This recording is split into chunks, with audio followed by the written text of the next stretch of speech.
எவ்வளோ விநாயகர்? 150 120. கலர் அடிச்சா கலர் அடிக்காது. கலர் அடிச்சது எவ்வளோ?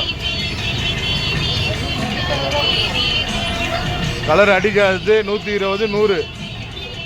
கலர் அடிச்சது 150. ஓட்டேரி முனையில் மணிவண்ணன் டாக்டர் பக்கத்தில் கோயிலுக்கு பக்கத்தில் அண்ணன் ஒரு கடை வச்சுக்கிறாரு. அம்மா வாங்க வந்துக்கிறாங்க. விநாயகர் 100, 120, 150 பெயிண்ட் அடிச்சது வெரைட்டியாக கொடுக்குறாங்க. விநாயகர் வேணுமோ வந்து வாங்கிக்கோங்க.